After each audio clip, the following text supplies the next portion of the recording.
Hello, Scott.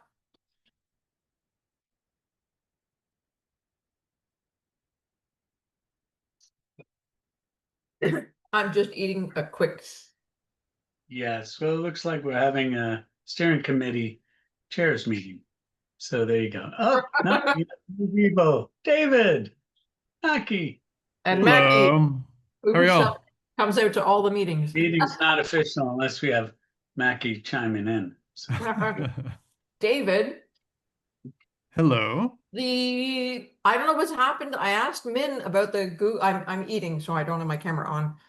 I asked Min about the Google account, and I cannot find any of my work in where like was there a whole migration announcement because I missed it or something? But Yeah, I'm I losing don't a know bunch of where. data. I'd have to check with her to see where that was announced. But yeah, that's been part of the ongoing infrastructure move. Again, I'd have to check with her to see where that was announced. So apologies if that was not something that was communicated clearly enough. But yeah, the intent was to migrate. My understanding was there was a separate Google Drive account or a separate Google account with a drive, and that the intent was to migrate that and move it over into the LFTT Google infrastructure as just part of all the moving of pieces over into the LFTT infrastructure. Again, I haven't been directly in the loop on that, so I've actually Okay. Drummond, I was on a call with Drummond like an hour or so ago and he flagged it, so I've been talking to Ben. I don't have all the details yet, but uh, um we're looking into it. Okay, because I would really like to recover all of my work on bite-sized trust. I have a whole bunch of scripts that are in that document. Yeah. And you were doing that not on the wiki, but in the Google Drive. Correct. Yeah. All right. And it's not okay. Well, again, I don't know all the stuff. I don't know all the details yet, but we're Yeah, piecing it out. good. And ecosystem Like and Carly, governance. Yeah. yeah, Carly, I have a question. Did you create those documents or did someone else create those documents? Um, Do you remember? some of them were my creations. The ecosystem stuff, not it wasn't all my stuff. Yep. Hmm. So But the bite side stuff, like I just wondered, did you create a document and put it into the folder under your own Gmail account or somebody else's? no. It's and I have it permanently open, and it's now access denied because it doesn't exist. Because when I go to Google Drive, nothing from Trust over IP is now available to me. So Yeah. Okay, And again, I'll look into it. apologies if we didn't communicate that that was part of the infrastructure move widely enough. But yeah, we'll find out more okay, details. I desperately need base files, or maybe I'll quit in despair. We'll get it sorted out. I Okay. just went to, I've been on call since I was, you know, with you before, David, but I just went to look at those same drives and yeah, same thing. They're gone for me too. And Not, again, yeah, yeah, so I'm on the LFTT drive right now here. I mean, I don't want to totally derail the conversation, but if we're waiting for people here, sure. I'll just Yeah, share my screen. I So was searching through that. I'm on the LFTT drive and I see that there's a trust over IP. I mean, I feel like Ah, again, I don't know if this is everything or not, but we have migrated over. Again, the intent was to close down the standalone one, migrate it over. So it has been migrated over, and maybe Min has just not communicated yet. I have dug through that. You have dug through Yeah, this. yeah, Oh, yeah. you have seen that. Okay, so you I have have looked through this. searched through it. I'm still very sad. Well, Oh, so you're saying the stuff you had, is not there because I'm seeing the working groups. It's empty Uh, folders. That's where we're supposed to put stuff in. oh, it's empty full. Okay, like oh, okay. I see. Yeah. Okay. Yeah. Because then she's like, there was an archive, and no, not there was a different archive folder that she shared with me. Uh, Trust over IP Google Workspace Archive, and but and it's like paper creds, GHP interoperability blueprint. I can yeah. Anyway, Okay. Okay, yeah. wow. Okay. Yeah. Well, Is it, again. I don't have all the details. I don't know enough to know what to give you anything beyond the fact that there's been a migration in process, and maybe it's just not completed yet. So, like I said, Drummond, you flagged it for me about an hour or so ago. I reached out to Min, and she's looking into it. Okay. Here is our agenda doc. And luckily it's on a drive that is not, I guess it wasn't one of the shared drives, so it still works, and so we can use it for today, and I will share it so we can all be seeing it here together.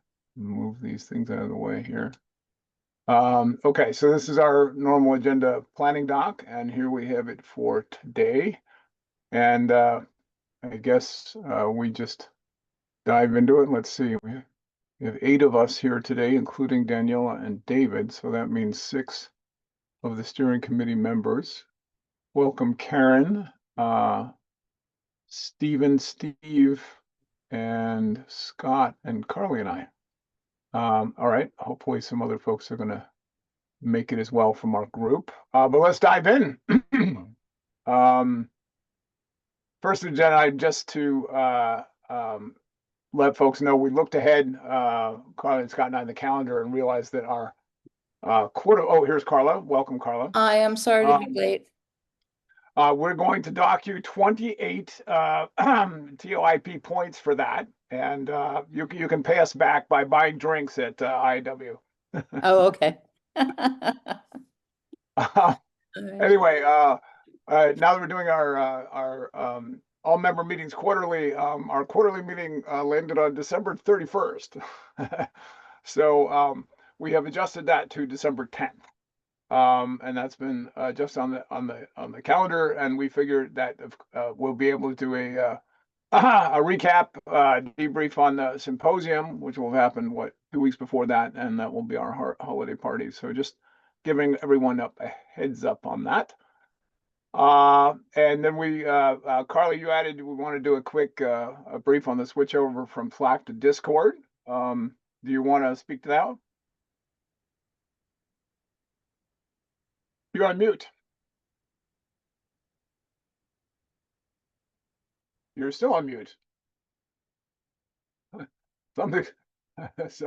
There we go. There you go. Yes, thank you. Switch over from Slack to Discord. I was just going to ask if anyone had any observations or something. One of the things I had noticed is maybe we can make a post somewhere that you can post pictures if you have the right permissions. And I haven't been able to get 2-factor working with hardware key, and maybe now there can be some further testing in the future with someone else, not in this meeting. Yes, it was very helpful to discover that, in fact, you can post graphics, Yes. but you need permissions. And I think, was it David, was it you or Rye that was taking care of that for us? Sorry, I'm just coming off mute. I'm sorry, if we're talking about for the Discord. Yeah. And any of us can help. I mean, if you have any questions about Discord, Rye's more knowledgeable about Discord than I am, but I can try to answer any questions you have. It wasn't so much a question. Once we discovered that, we just thought Discord didn't support images, although it was funny because, of course, I've seen them there before on other channels, and so it turned out it was just a permissions thing, and I think he's already adjusted permissions now for the folks that are in the channels. So yeah, it's an anti-spam thing. By default, people don't have some set of permissions so that you can't just show up and start spamming. But if you're a known contributor, you have more access. So that I think that's probably what it was. Maybe somebody tried to post and they needed to get tagged as a known contributor. yeah, and I think Rye took care of that for us. Otherwise, I checked Slack this morning to see exactly one new message from Neil, who had told everyone he was going to continue to post on anything on both for the balance of this month. So I'm like, okay, it's fine. I haven't seen anything else. So I think we're converted. So I don't have any other questions about it. Carly, do you? Nope. All right. So just quickly wanted to report on our 2 new working groups. One of them, of course, AI and Human Trust is an elevation to a working group of what had been a task force. Wenjing is on vacation, I think to the end of this week. But that task force is steaming along, and has, is making good progress on its deliverables. It's interesting. I think they've received a little bit of a shot in the arm because of the DIF Trusted AI Agents Working Group has also started up. I've attended one of their meetings, and they really are working on quite complementary aspects of the subject of AI agents and trust. And I think there will be a fair amount of collaboration going on between those two groups. Um, so that's all good to see. I think folks may or may not be aware that the IAW has added a special conference on next Friday, on the 24th, on the Agentic Internet Workshop. So they've joined the parade of agentic AI events. But I think I've talked to Andor and Wenjing. Both of them plan to be active, holding multiple sessions that day. So I think we're getting that topic pretty well covered. And the Decentralized Trust Grants Working Group off to a great start. We had our second regular meeting. We're now meeting on Wednesdays. The morning meetings, 8 a.m. Pacific, and then the APAC meeting is at 6 p.m. Pacific. And our first meeting between the two had 37 folks. Attendance was a good, I think, 22 on the Americas and Europe meeting this morning. We formed 3 task forces. It might be 4. Risk assessment harms might be broken into 2. And we're off and running.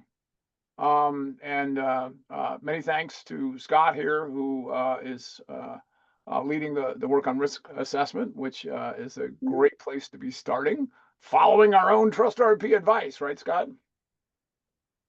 There you go. So anyway, I just wanted to say that I'll share one observation there's some newer folks coming in for these. And I had a call yesterday with a guy named Kevin Triplett who was saying, he was looking at sort of the other across all of our working groups and saying, well, some of your groups appear to be sort of finishing or sort of getting out what they assigned to do. And I was like, yeah, we've been at this for 5.5 years. It's not surprising that we're actually getting to some of those original deliverables, and therefore now doing things like building on top of that, which is what, in large part, I'd say Decentralized Trust Graph Working Group, for instance, is doing. And anyway, I'm just sharing the reflection that he was like, oh, so you're really maturing as an organization. And I said, well, as long as that's not a reflection on my beard, yes, you're right, we are. So anyway, that's all I have to say about that. Anyone else want to share anything about these new working groups?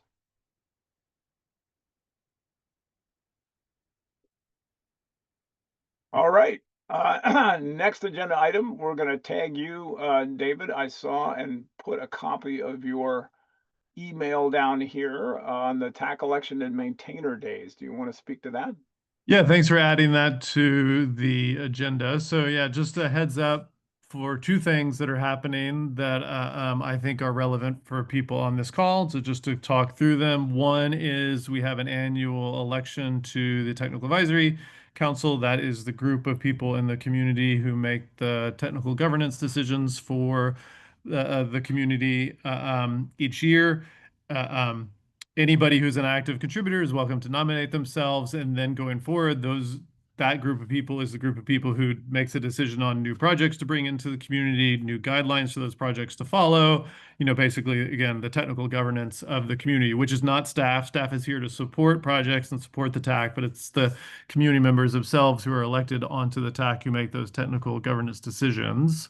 And if there's anybody from TrustRow IP who would like to run in the election, the window for nominating yourself just opened, and it's going to be open through the end of the month. So just if people want to consider doing that, you have a couple weeks to submit. And Wenjing has ran last year and has been on the TAC this year, and it's been great to have him. And I think going forward, it'd be great to have somebody either Winjing or others involved again going forward so that Trust River IP's voice can be brought into those decisions and discussions, and especially since this is the group, the project within the community with the expertise around standards, which the other projects don't necessarily have as much expertise with. It's great to have that, knowledge as part of the, leadership of the community. So there's that side of things.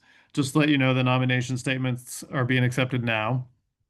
And then the other thing that's part of the note, and it's a little further out, this is in January next year, we're running a Maintainer Days event. We have periodically done in-person maintainer-focused events kind of throughout the lifetime of the community, except for when there was a pandemic. But we're starting these up. We did one last year, and they're going to, again, do one this year. So anybody who would like to attend that, it's going to be in New York, January 26th, 27th. The registration for that is now open, and also the agenda is wide open too. This is not determined by staff. It's the agenda and the schedule is going to be determined by the maintainers. So if there's something that you want to bring up and run as a session there and want to collaborate with other people in the community, other maintainers in the community on, reach out to me and we can talk about, getting some sessions on that agenda. Can I just ask one thing about that, David? I know we are currently, I think, the only JDF project inside LF Decentralized Trust. And how would you equate? I mean, it's an open source project. It's very clear, what that role of the maintainer is. How would you Yeah. equate that to what we do? See what So I'm it's a asking? very that's a very good question, and then I guess I can answer it two ways. One is, I think longer term going forward, this is the sort of expertise on your end that we really need represented on the TAC to help us resolve these sorts of questions, right? Like what is that sort of terminology and what is that role? How does that apply to a JDF context? So, I don't know if we've fully resolved that so far this year. I mean, as far as just the practicalities go, if there's somebody from Chester RVP who wants to attend that event, let me know, and we'll, if you're an active community member, we can, work with you to make that happen. But yeah, I understand the maintainer role doesn't necessarily map the same way it would on like a Fabric or a Bezier project into, what you're doing. So we need to, longer term sort that out. Sure. I'm just, and I'm not particularly worried about it. I was just, I see something about maintainer days and I'm thinking, okay, that's interesting. I mean, we have a lot of working group and task force chairs and Yeah. they're in a sort of I'm similar role, but of course they're not doing what maintainers do in open source projects. sure, but you are I mean, and if we're thinking of maintainer as the people in a project who make the technical decisions about what gets accepted, the direction of that effort, I think the chair maybe is that equivalent.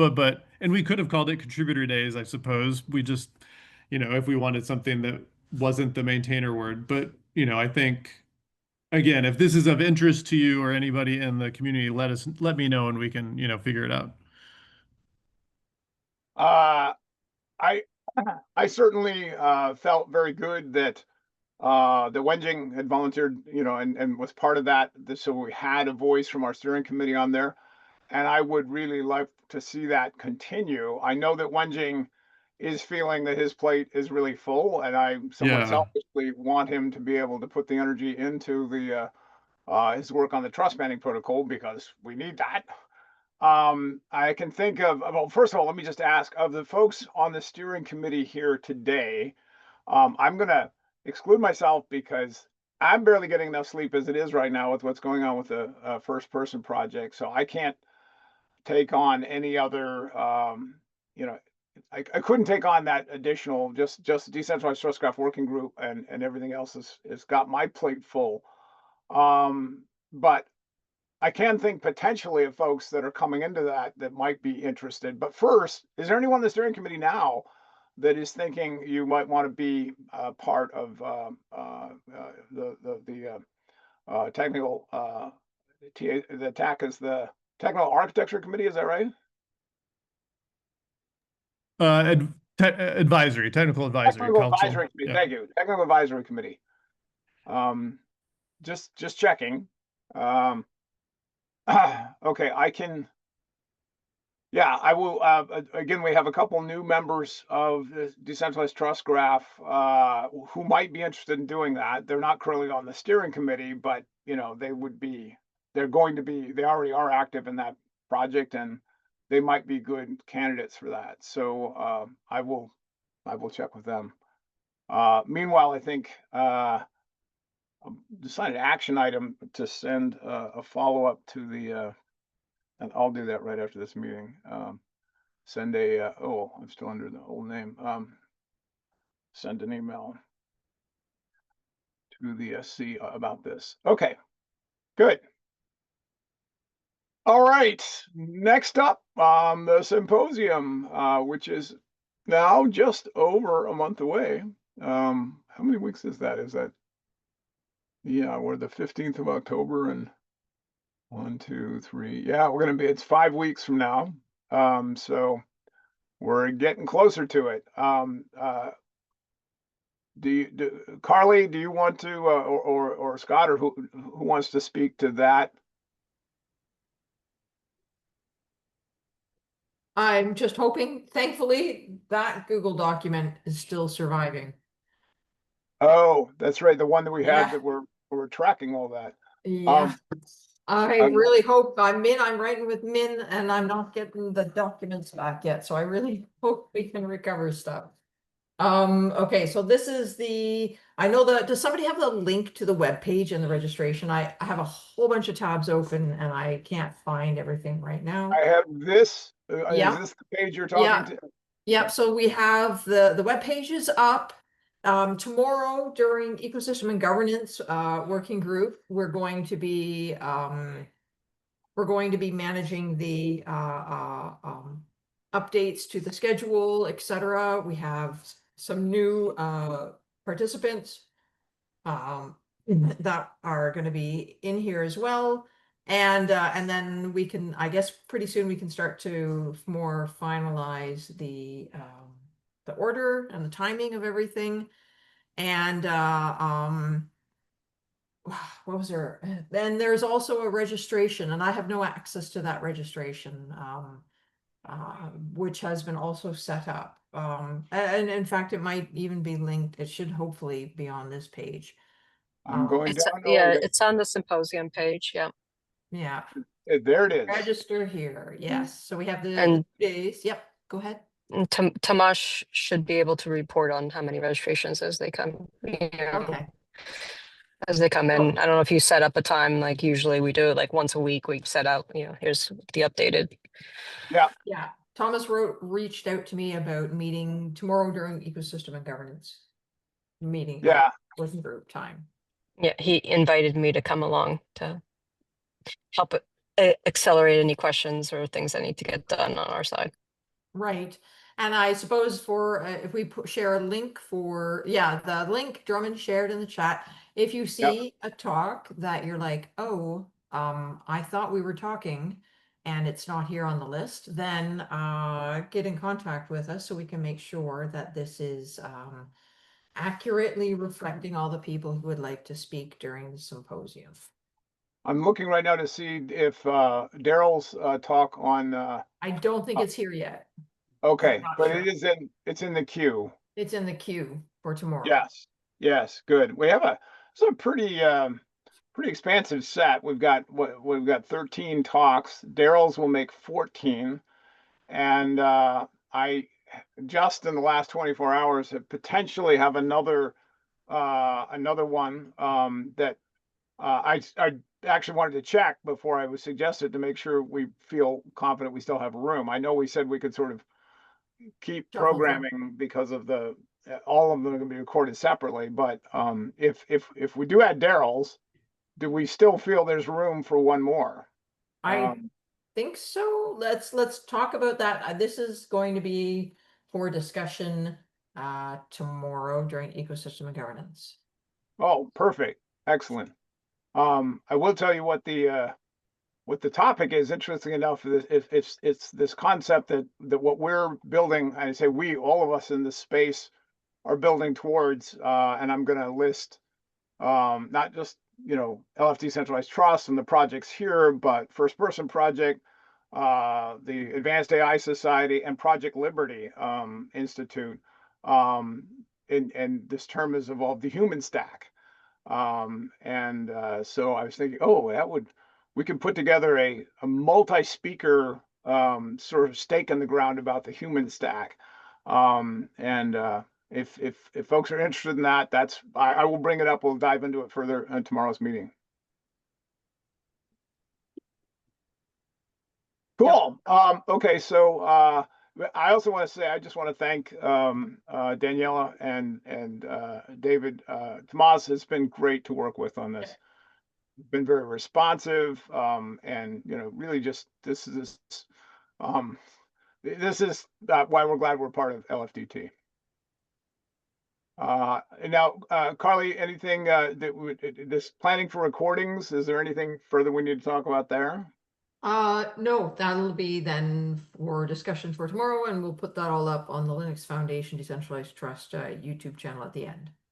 That's fantastic. I'm telling people right now, hey, try and come, but absolutely, I like the idea that we could sort of have a plan that everyone who does give a talk does their own post about it on social media and LinkedIn.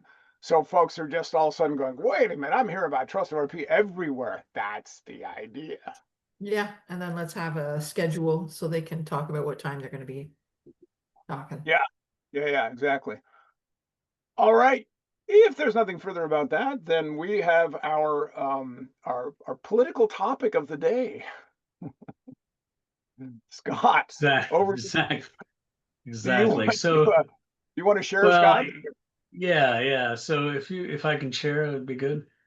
Yeah, I wanted to share and wanted to talk a little bit about something that's happening this week, and it's been a process that really has started earlier this year. And I'm going to say a few things, and Steve McCown, if you don't mind, I would like your comments and thoughts about the topic, because I know you have been very active and also going to be joining me at Summit meeting later this week. So let me just give you a kind of a background.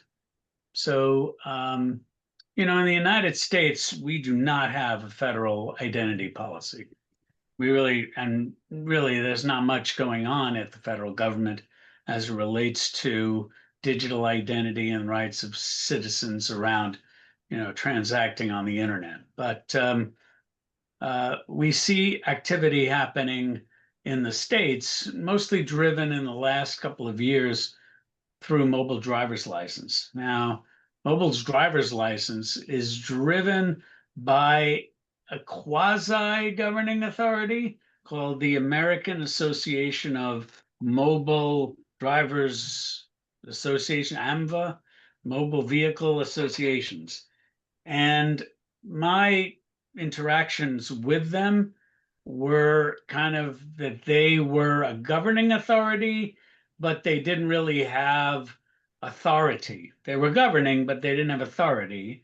And there have been, in the United States, there have been a number of states that have, moved forward with digital driver's license based on the ISO standard. And it's getting a lot of mixed reviews. And there was obviously a lot of talk in our community about the phone home problem, which was highlighted. And at the end of the day, driver's license is not, we're using it and continue to use it as a form of identification, but not everybody drives, right? So, it's not extended out to all people. And the state of Utah made a stance. They decided that they were going to move forward and do what they think is right for all of the states. Actually, take a leadership role, and they have a senator and a representative that sponsored a law, individual digital identity amendments, and it came out earlier this year around February. And the key thing around this is this concept of state digital identity policy, but their focus has been what they call state endorsed digital identity. And the reason why I comment that, because that's really that's the effort and the name of the effort that they're driving. And the reason why they want to be very clear in stating state endorsed identity is this thing around the state digital identity policy. It is the policy of the Utah that each individual has a unique identity, and the state doesn't establish an individual's identity.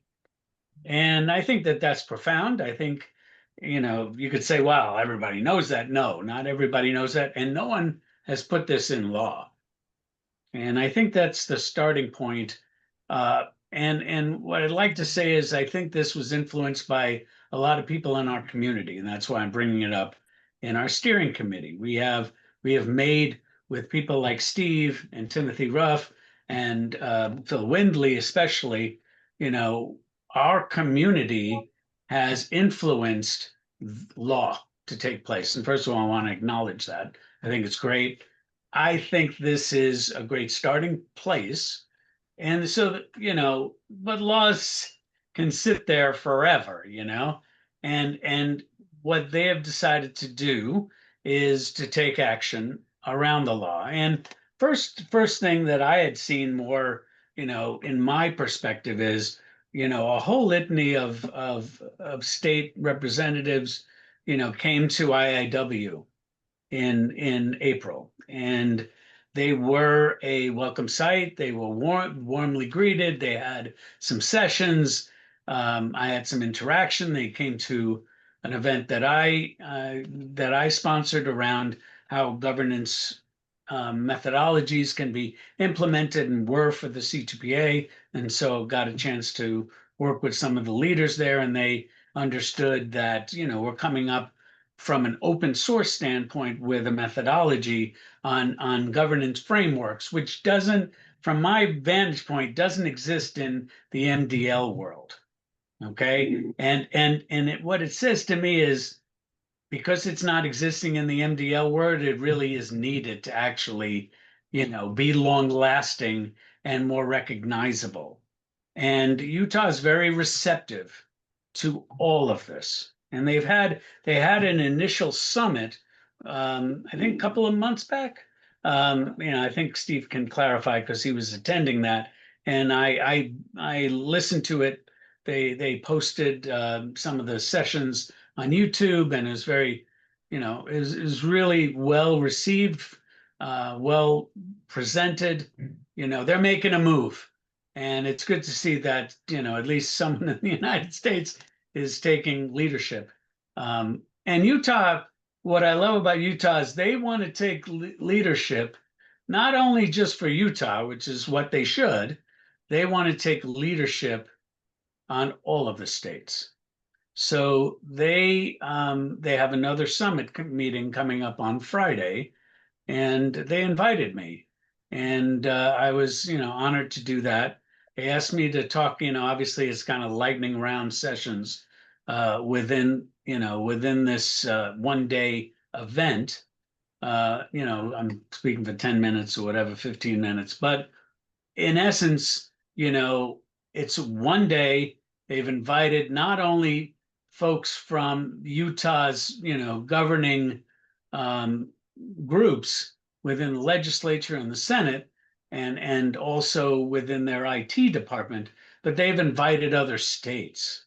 They've invited 11, I think, total of 12 states, 11 states and such, and to listen, to see if they want to be part of a consortium to come up with similar what we do at Trust Over IP, is to kind of create the model, and then Utah can run and do what they want for Utah, and other states can work from a model, a framework, around what they need.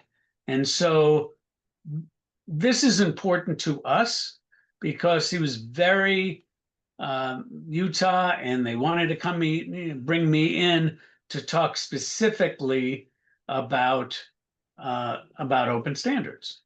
And so let me see. Nope, I'm not at the break. I'm after the break.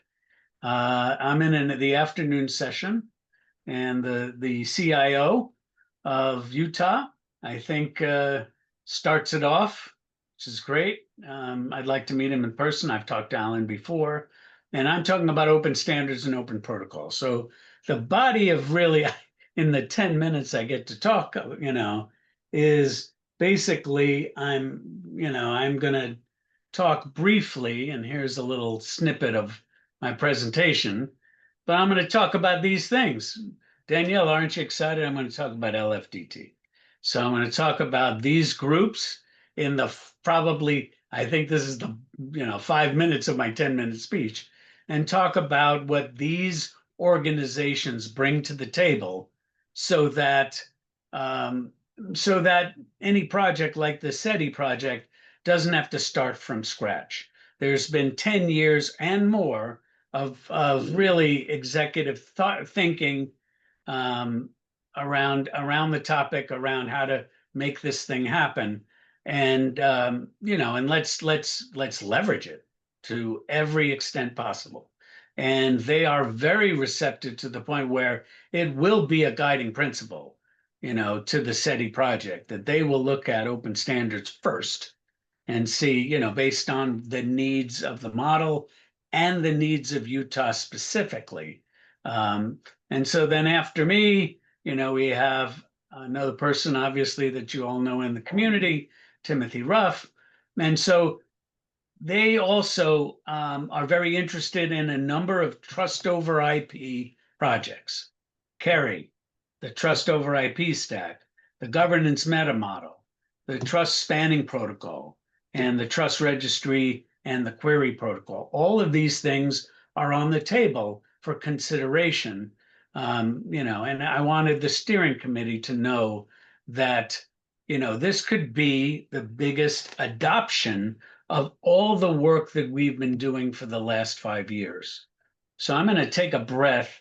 And Steve, if you don't mind, I'd love to get your comments to either dispel anything I said, but just to add your thoughts, because you have been really had taken a leadership position in this. Well, thank you. No, that was an excellent overview of what's been going on. If you scroll down just a little bit. Okay. There you go. Who's that? There you go. So I'll be speaking tomorrow as well. My topic is zero surveillance and zero tracking. So I'm taking Are you the chief information officer? Did you get promoted? Is that it? Or? Well, I hope there's a salary attached to that. Yeah. No, I think somebody got those off. I will bring that to their attention. I noticed you were with the ACLU, so I'll see if I can get all that straightened out. No, I actually I do have a position with the state of Utah. I'm on the Utah Privacy Commission. So I was appointed by Governor Cox a few years ago, and we just analyze everything going on in the state government side of things for privacy impacts, and so that's kind of our main charter. We've been working on SETI for quite a while. SB 260, which was the legislation Scott put up a bit ago, we worked on that end of last year, early this year, and it was passed. It did a number of things, really interesting things. First of all, our chief privacy officer, which is kind of spearheading a lot of this, typically a chief privacy officer reports into the IT side of most state governments. In our case, I believe he's now reporting to Chris Bramwell, is reporting into a cabinet position, or just under, like, he reports to a cabinet member. And so what that does is it takes privacy out of the IT roadmap and puts it on its own roadmap, which is really good. And So that means that Chris is not in a position of having to kind of compete with his would-be boss, as is the case in other states where they report up through the CTO and so forth. And so Utah structured this. We're pretty serious about privacy. Utah's first electronic privacy law was passed in 1863. And what was going on at the time is people wanted to use the telegraph to create electronic contracts across the state. And so that was our first privacy law passed way back then. And in order to keep the telegraph operator who was relaying messages manually over the telegraph wires, to make sure that there was strong confidentiality in that those messages couldn't be leaked and so forth, and could therefore result in binding contracts. And so I think we were the first state to do an electronic contract like that, and the legislation surrounding it. So yeah, that's going on. We are looking right now. There's lots of debates going on inside the state about what requirements are necessary, what technologies are possible. A lot of the work that's gone on here in Trust over IP is being actively discussed. And so I don't make that decision. I don't even think I'll be in on that decision because I'm also a vendor. And so there's kind of an arm's length separation. So the people who do make those decisions, there's a lot of discussions going on. One of the things that's happened is we don't want this to just be a Utah thing. We've taken the strong stance on privacy and security. Interoperability is a little bit secondary to both of those. We want it, but not at the expense of privacy and security. And so a lot of things are happening here in the state to help iron that out. And we're inviting other states. Chris has done an excellent job for inviting states from all the way between both coasts. And there's getting a lot of attention on that. Some of this started to get actively in the media back in IIW in April. A few of us gave a presentation about the mobile driver's license, and it's pretty decent technology. The problem is it has a number of privacy impacts, and we called those out, and that got a lot of attention, good and bad, I guess. And so with that, AMVA was very responsive. I found myself sitting at EIC a month later, and there was an AMVA presentation. I happened to ask the question, about privacy and the driver's license, and they had a canned response. So they'd already been discussing it. They didn't mention IIW by name, but they mentioned that all that was going on. And so privacy's been elevated to a serious level across the country, and that's been really neat for Utah as well.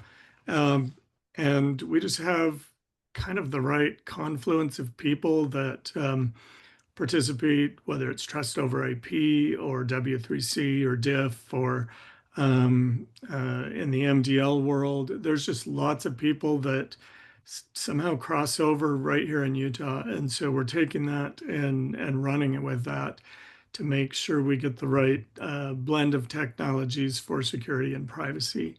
And yeah, we're offering that freely. Whatever it is we come up with, whether it's in the form of legislation or technology stack or whatever, that's being offered freely. We're inviting everyone to participate. For the moment, we're focusing on the US, but really everyone's invited. And we'd like to see this really take off. So I don't know, that's kind of a shotgun approach to a brief history of what's happened. Any questions on that? Yeah, I think Drummond has his hand raised and we have someone else. So Drummond first. Yeah, Okay. it's not so much a question. I just wanted to say thank you, Steve, for your leadership in this area. Utah is punching way above its weight here. I love to hear what Scott said, that a bunch of other states have been invited. And I guess my only question is, will you, will both of you, on the basis of that, come back and tell us what more can we do to help that effort? What more can we do at Trust RIP or at LFDT, or even at the LF level? Because as you know, these topics matter to, organization wide and to Jim Zemlin. So let us know what we can do to help keep moving this forward. Because I don't know about anyone else, I'm a little tired of my country lagging in this area. And so if the states are picking up the leadership, that's fine with me. I'll help get my state on board. So anything you can tell us coming back from that, at our next meeting or whenever would be great. Thanks. Yeah, yeah. So, I mean, to me, I'm going to the event with open ears and open eyes. And I'll look at, we're taking leadership, the community of the standards organizations and people like Steve and Phil and Timothy who have been advising, the state leaders. They get it. And I think Utah gets it. I think all the other states are just coming to see what's happening and see how much on the sidelines they want to be. So I really need to get a perspective, not only, the leadership and how far ahead Utah will be in this, and see if there's other states that want, we need to have a state or two like really helping, because then we'll see the viral effect. That's my perspective on that. And at the next steering committee meeting, we'll report back on how the meeting went and next steps that are happening. So Mackie, you had a question? Yes, so I think it's really a great approach, to start, I would say on a state level and then see how this will evolve into, possibly the federal. So what's your plan in terms of having accessibility to test some of those resources? How accessible it is at the moment? Yeah, so I was invited, and I think that other people in the community have recommended me to get involved in the project. So there's still a lot that I don't know. They want to get the model project going, which is the one where we get input from a lot of organizations. Now, I have experience in doing this with the C2PA, and it takes a while especially because it's new. And we have, obviously, in the community, we have a lot of strong opinions, and very, well thought, educated people. And we need to get that process disseminated. We need to have all the people to have their voices. We need to do a risk assessment, is my recommendation. What are we talking about? Just like we're talking about in the risk assessment doing for the trust graph. We need to understand what's the scope, why are we doing it, in order to drive and then get all of the great people that want to participate, get their input in, and then move the process. It is not an extremely fast process. So I'm looking to hear what even the leaders in Utah, what they're thinking about what next steps are and what they do. But I had a conversation with Christopher Bramwell this week. They do want to make a model project. They do want the states involved. Obviously, the more people involved in projects, the slower it goes. And so, we'll see what happens next. Okay. Yeah, Cool. another thing to add to that, you mentioned earlier that we're calling this state endorsed digital identity. So what that's not just a chance name that we came up with. What that means is, according to the law, the government and the state of Utah does not establish an identity. What it does is it endorses an identity. That's very similar to when parents have a baby and then they give the information, vital records information, name, date of birth, things like that to the state, and the state endorses that in the form of a birth certificate. And so we've taken the same approach with SETI. The idea is that you will come and you'll bring some form of identity that the state will have established trust parameters around. And with that identity that you can prove, then what will happen is you'll create, in general terms, I'm not stating a technology stack, but it's like if you were to bring a DID and then receive a credential based on that DID, and then you're the holder. The reason they're doing it that way is in the past, when you get a driver's license and you need to use that somewhere, like renting a car, in the old days, renting a video, staying in the hotel, doing all those kinds of things, you end up with all these tangential identities that are linked to that driver's license. And what that does is, if you then move states and you lose that driver's license and take out a driver's license in another state, then all the identity that you've established on that initial credential kind of crumbles until you replace it. And so that was one of the motivators in this law being worded the way it was so that your state endorsement is independent of your identity in other places you use it. And so if you were to leave the state, go to another state, lose your driving privileges, gain a different driving privilege, those kind of things don't affect your identity as a whole. Whereas until now, what we've done is we've tried to put everything you do and anchor that back to whether you can drive a car or not. And so that's what we're trying to get away from. And so that's why it's everybody's kind of like very forward about saying that this is an endorsement of your identity. It's not so much your identity itself. So. Thanks for that. And by the way, in certification authorities, the roots, we get roots of trust, and we've talked about this for a long time. But certification authorities, that's what they do. They endorse. Okay, they add their trust, and basically that's what the state of Utah wants to do. They want to add their reputation to identity documents that are presented to them, and in that adds trust, but it also defines the roles, I think, much better, much cleaner, and that's really what I've been driving in the work that I've been doing on governance authorities and governing bodies, is only assert what you can. Don't assert more than you have the right to assert.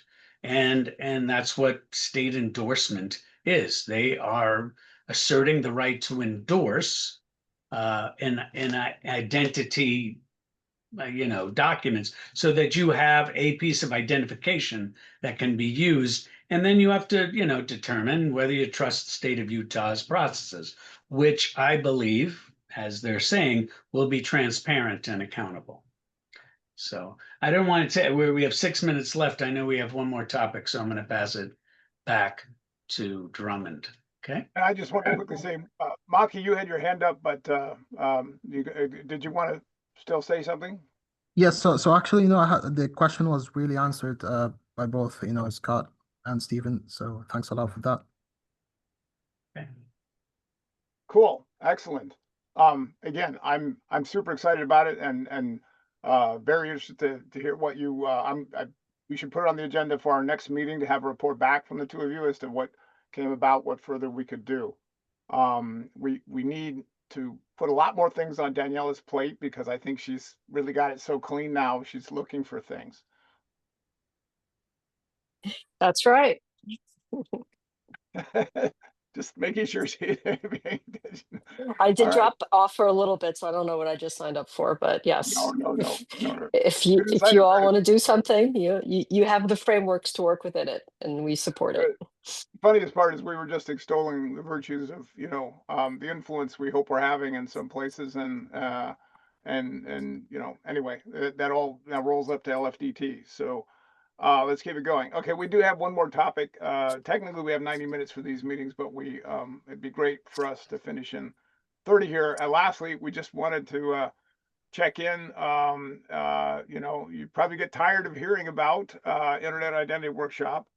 Unbelievably, this is number 41, and which means it's the 40th time I will go to the Computer History Museum. It's like, I know that place like my backyard at this point. So I know various working groups and task forces have been talking about sessions we plan to have there. I think we're probably they're total of 15 slots over 3 days. I'm guessing we're going to fill about half of them. So just wanted to bring up if folks are coming. Love to have sessions together. If there's anything, if you're not coming but you want to see a session on a particular topic, speak up right now. Let us know. We can try and call one on that. And I also want to note this is the first time they're adding this new event. You can see the logo there for the new Agentic Internet Workshop. They took the IW dog, and now it's an agent. So, and if you're interested more about that, I'll put it in the chat. That's the new event on Friday. As if people aren't fried enough after 3 days of IW, and now they've added that. So any questions or suggestions about IW? Of the folks that are here with us today, who is planning on going? I know I am. Actually, I know Hart's going to be there. Steve's going to be there. So I think you Anyone could else? yeah, if you could raise your hand, I guess. There you go. Yeah, Steve and very good. And Yeah, Carla. I'm an April person. Just Yeah, that's all good. We're gonna have to carry the governance flag for you there, Scott. yeah, please do. Yeah, I'll be a business rep for the Digital Governance Institute. Okay, that's what we had on the agenda today. I see 2 more minutes on the clock. Is there anything else anyone wants to bring up? Yeah, actually, I wanted to ask for the Agentic Internet Workshop. Is that going to cover NANDA or any specific? So, Maki, it's a great question. It is another open space event. So it will cover what folks bring to cover. I am positive it will cover, or that NANDA and the Internet of Agents will be one of the topics. I know Andor Kesselman, who's been involved with that project, is one of the organizers of that. So at a minimum, he would be talking about that. I know a couple of the people that are going that are very much into the agentic registry area. So looks good. Steve, you have your hand up. Go ahead. Or is that? Oh, no, sorry. That was just while we were voting and I didn't lower it. Sorry. Okay. So yeah, I think it'll be, the irony is I think we'll probably be talking about a lot of agentic AI topics and identity during IW, and then we'll be drilling down further on that Friday. So there's never the first time they've ever done this, and we'll see. I guess it is getting close to full, or that in other words, a lot of people are signing up for it as a separate 1-day event. All right. I maybe we'll finish by asking Daniela if there's any LFDT news that you want to share with us as one of your projects, or anything else you want us to know about the state of the state at LFDT. Oh, put me on the spot. Let's see here. We are having our member event. This is our annual member event. Is going to happen this year in January 28th, 29th. Some of you, Carla, Drummond, in the past have attended our member summit. That's going to be in Jersey City. and why Jersey City. It's going to be hosted at the DTCC offices. So we're putting together the agenda. I know we've reached out to some of our members already who are to speak around topics that are related to trust over IP as well. Jersey City, what are the dates again? January 28th and 29th. 28, 29. Okay. Yeah, Hosted Danielle, by, I've registered already. So. Yep, I saw your name. Thank you, Carla. And if Karen didn't reach out to you, she'll probably reach out to you soon about some agenda items. I would love to see Glyph talk, contribute to. cool. I'm headed out to Asia over the next few weeks. We have a lot of great activity happening in Asia. If anybody is doing work or have colleagues in Asia, we're happy to meet them. I'll be in Hong Kong, Korea, and then Singapore for Singapore FinTech Week, in Korea for Linux Foundation Open Source Summit Korea. I've already spoken to some of the identity leaders in the Korea market as well. And the confidentially, well, I can't say it because this is being recorded, so I'll talk about it next time. And then in Hong Kong, we'll be doing some meetings with Hong Kong FinTech Week as well. So it's a big Asia quarter for us. Wow. Very cool. Thank you for, carrying the Trust Our IP meme with you. And Yeah, sure. and then actually the let me one additional thing is because we did clean up like there was a lot of people that wanted to join as contributors, Trust Over IP contributors, not members of LFDT yet, but contributors. So we've done I think we've processed every single request that has come in that has submitted, is now onboarded as a contributing member. We are working on automating the company names on the website because that has fallen out of date because there's been, it was a manual. So Min is working on if a contributor comes in, a Trust Over IP company contributor comes in, it'll automatically show up on the website, and we don't have to worry about saying who's a contributor or not. So by the next meeting, we should have an update on that. And then I am planning on doing a campaign to all contributor companies, giving them an update of where we are with Trust Over IP, talking to, announcing, I know many of them are part of the steering committee general lists, but letting them know about the new working groups, and of course, encouraging them to join LFTT in support of Trust Over IP and all the work that we do around the community. So that campaign will be going out probably mid next week. Cool. So, Excellent. Carly, go ahead. I've posted it elsewhere, but just some help on the webpage from Linux Foundation. I've created a website for all the bite-sized trust videos, and it's ugly because I couldn't figure out how to make it look better, and I can't get it into the menus because I can't figure out that WordPress plugin. But Bite-sized Trust is up there now on the Trust Over IP webpage with contributor information. And yeah. Carly, I opened that up with Ben for you, so you should see that Awesome. fix. Okay. Now I just need Google Docs back from the dead. Karen Ling, if you can just send me that information, that'd be great about the 7th of November. Yeah, that would be great because we are having the VLEI hackathon as part of the FinTech Week event. So if possible, we would love to have you to join in as well. Okay. Yeah. Yeah. Okay. Yeah. If you can send me an email, let's communicate via email on the dates. Yeah, sure. Thank you. I'll put my email address in here just in case you don't have it. There you go. Thank you.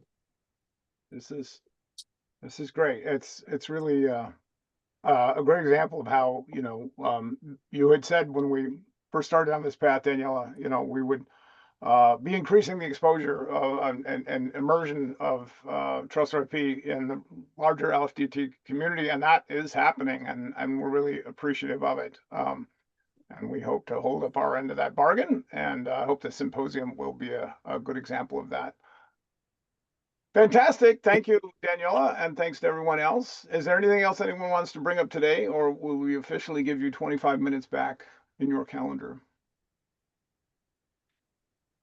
Yeah, it sounds like we're voting for the latter, and I look forward to seeing anyone who will be at IW next week. And I'm so glad Carla will be driving. Actually, we've decided she has to buy drinks all week. Right, I'll bring stickers. We are in on The That's what I traffic, can you know. contribute. All right. Thanks, Okay. everyone. Thanks, everyone. Yeah. Thanks, look forward bye. to seeing you Bye-bye. soon. Thanks, Ellen. Bye-bye.